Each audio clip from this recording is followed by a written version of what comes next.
In this video, traders, we're going to look at should you use RSI, CCI or stochastics? The final answer. Stay tuned.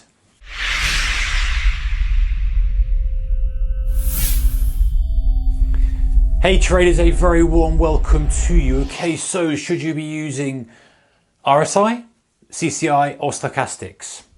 The answer to that question is you are asking the wrong question. And before you thumbs down, give me 5 minutes to explain. These are all very, very similar indicators. These are all from the oscillator family. Fundamentally speaking, they move from overbought to oversold. If you stuck on an RSI, a CCI and a stochastic with similar settings, you are going to get very, very similar patterns. If you don't believe me, I'm going to stick one up here now. Yes. Some are overbought when the other one's not overbought. Some are oversold when not oversold. But the thing is the same. The question you're asking is the wrong question. The question shouldn't be, I should be using this to be profitable, or that to be profitable, that to be profitable. The question should be, do you use an oscillator with your trading strategy?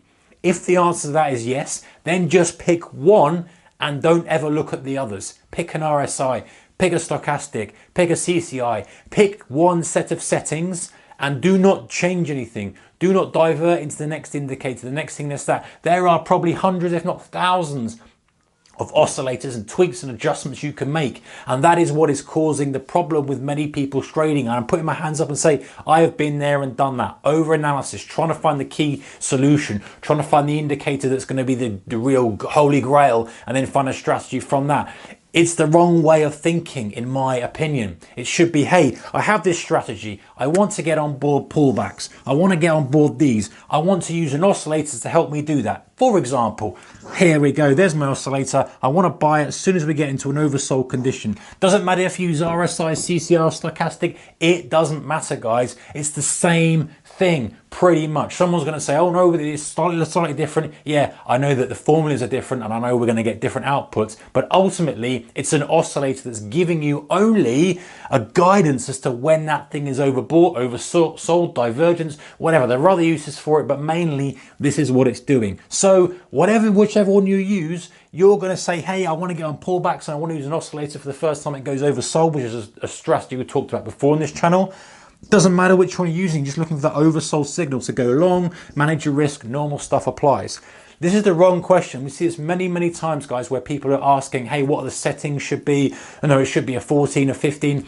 This stuff is the wrong way of looking at it. If you're going down that rabbit hole of what's the perfect indicator, what's the perfect setting, what's the perfect thing, you'll never find the end, because you'll settle on this. You'll try RSI for a bit and say it's not working. I try CCI for a bit, it's not working. I try stochastics for a bit, it's not working. I'll go back to RSI, but I'll adjust the smoothing on it. I'll add a little special new tool I've got. Oh, that's not working. And it's a never-ending cycle. Make it work with the strategy you want. Decide on what you're trying to achieve. Are you trying to achieve, forget that one, are you trying to achieve range-bound conditions fading? You're either mean reverting trades or your momentum trades. That's all you're doing. You're either trading outside in or inside out.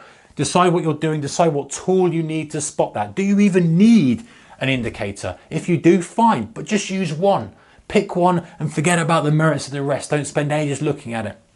This is not the answer you maybe not be coming for, but I promise you that thinking of it like this and thinking of it in the terms of, hey, I want to try to find highs or lows in a range. I want to try and find sweet areas to buy a pullback after momentum. I want to try and find this, that and the other. What tools do I have that can help me do that?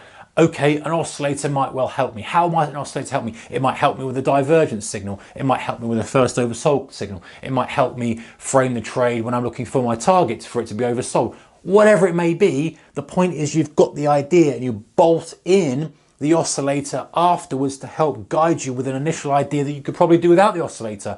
That's the key to the game, guys. That's the key to it, as opposed to getting the oscillator and finding something that fits that oscillator. So, which one is best? It doesn't matter. I like RSI. I've used stochastics. But would I cry if I had to use CCI for a specific trade that had to have an oversold or overbought condition? It doesn't matter to me. It's just a guide that says, hey, this is an oversold condition now based on these parameters.